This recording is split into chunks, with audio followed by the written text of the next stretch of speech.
And joining me to discuss is the Democratic Congressman Adam Smith of Washington. He is the ranking Democrat on the House Armed Services Committee. So, Congressman, you voted against the National Defense Authorization Act. You say you did that because of the addition by Republicans of this amendment that would undo this Defense Department policy to pay for the travel expenses for a member of the military or a spouse to get an abortion, to go to a state where that's legal. Is it clear to your Republican colleagues, do you think, that by adding that amendment and some others, this almost ensures that this particular legislation will not become law? Well, first of all, I want to emphasize that we had a very strong bipartisan bill out of committee. It passed 58-1. It was a really good bill. We worked with all members. That we supported. But on the floor, they added a lot of amendments. Certainly, the ban on the travel policy that DOD has put in place to help people get access to reproductive care was number one. There were also several provisions in there that effectively, were anti-trans. There were amendments gutting the DEI provisions. There was a very hard right turn on the floor as to whether or not the Republicans understand that this is not going to pass going forward in the Senate or elsewhere. I think some do, but it's going to be a fight.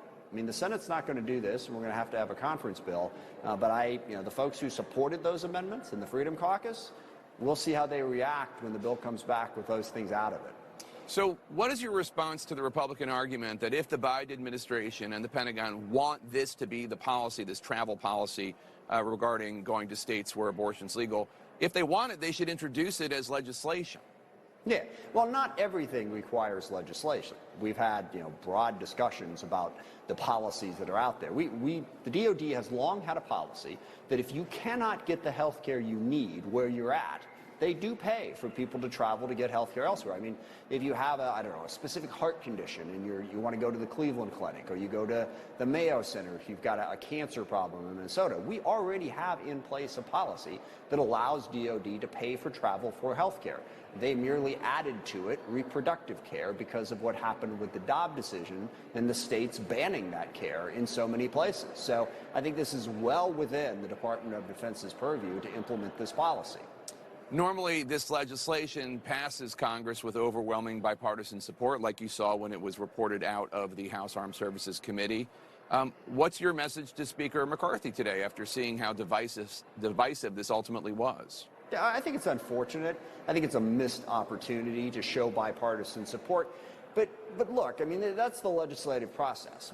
The first year that I was chair of the committee in 2019, we wound up passing the bill without Republican support. I think the Republicans were wrong for not supporting it, but they made that decision.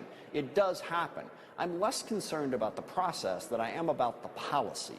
The bill that the Republicans passed makes it more difficult for women to serve, makes it more difficult for the trans community to serve, makes it more difficult for people of color to serve. The policy that they were willing to vote for undermines our national security, and we should be focused on how bad that policy is. And that's why I and most Democrats voted against this bill. So that's the big problem. The process is the process. They got the votes for it, so good for them. But they were putting in place a policy that would undermine the national security of this country by making it more difficult to find the people we need to serve this country. Your reference to African Americans serving is a reference to the provision having to do with diversity, equity, and inclusion, right. Just for anyone watching. Congresswoman Marjorie Taylor Greene tells CNN that she ultimately voted for the bill because Speaker McCarthy offered her a seat on the joint House and Senate Armed Services Conference Committee. Conferences committees are after the House passes a bill, the Senate passes a version, and then the conferences committee come together and suss it out and then, and have one bill, and it goes back to the House and Senate. It's odd because Marjorie Taylor Greene is not on the House Armed Services Committee to begin with, but she's going to be put on this conference committee for this. What do you make of that? Well, what I make of it is the extreme MAGA Republicans run the Republican Party. Yeah, I mean, you basically, Kevin McCarthy will do whatever he has to do to appease the most extreme, obnoxious members of his party at every turn.